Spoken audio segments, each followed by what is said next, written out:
আমরা আরও দেখতে পাচ্ছি যে রাষ্ট্রপতি গতকাল বলেছিলেন যে অনতিবিলম্বে তিনি জাতীয় সংসদ বিলুপ্ত করবেন, কিন্তু আমরা এখনো দেখছি যে একটি অভ্যুত্থানের পরেও এই ফ্যাসিস্ট হাসিনার জাতীয় সংসদ রয়ে গেছে।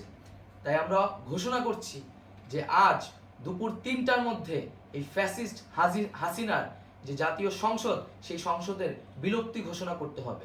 যদি আজ বিকাল 3টার মধ্যে এই জাতীয় সংসদের বিলুপ্তির ঘোষণা না আসে, তবে আমরা কঠোর কর্মসূচি দিতে বাধ্য থাকব। এছাড়া বন্ধুগণ, সবার জন্য আমরা জানাচ্ছি যে আমাদের যে অন্তর্বর্তীকালীন সরকারের কথা আমরা বলেছি, সেই সরকারের প্রধান উপদেষ্টার নাম আমরা ইতিমধ্যে ঘোষণা করেছি এবং এই সরকারের অন্যান্য উপদেষ্টা সহ সামগ্রিক রূপরেখা আমাদের প্রস্তুত রয়েছে। আমরা খুব শীঘ্রই সেই রূপরেখাটি জাতির সামনে উপস্থাপন করব। আমরা বাংলাদেশে স্থিতিশীলতা চাচ্ছি, সমাজে ন্যায় বিচার চাচ্ছি, সেজন্য কার্যকর পদক্ষেপ নিতে হবে এবং তার প্রথম পদক্ষেপটি হতে হবে এই জাতীয় সংসদ ভেঙে দেওয়া। এবং সবার প্রতি আহ্বান থাকবে, আপনারা শান্তিপূর্ণভাবে অবস্থান রাখুন, শান্তিপূর্ণভাবে এবং অহিংসভাবে এবং সকল পরিকল্পনাকে, ষড়যন্ত্রকে নস্যাৎ করার জন্য সদা সতর্ক থাকুন।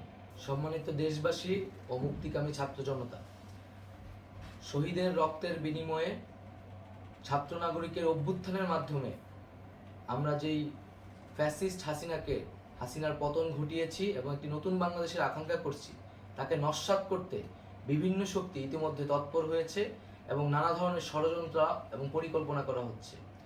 আমরা মুক্তিকামী ছাত্র জনতার পক্ষ থেকে স্পষ্টভাবে বলতে চাচ্ছি যে এই বাংলাদেশকে ফ্যাসিবাদী রেজিম থেকে মুক্ত করার জন্য এবং একটি নতুন বাংলাদেশ, জনগণের বাংলাদেশ প্রতিষ্ঠার জন্য সকল ধরনের ষড়যন্ত্রকে নস্যাৎ করার জন্য, প্রতিহত করার জন্য বাংলাদেশের ছাত্র জনতা কিন্তু সদা প্রস্তুত রয়েছে। আমরা দেখতে পাচ্ছি নানান জায়গায় লুটপাট, সহিংসতা এবং সাম্প্রদায়িক হামলার মতো ন্যাক্কারজনক ঘটনা ঘটছে।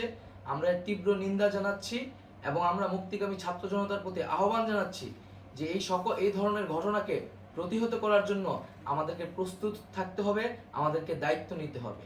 কেউ যাতে এই আন্দোলনকে নস্যাৎ করার জন্য এই ধরনের ঘটনা ঘটানোর সুযোগ না পায়, সেদিকে আমাদের সদা সতর্ক থাকতে হবে।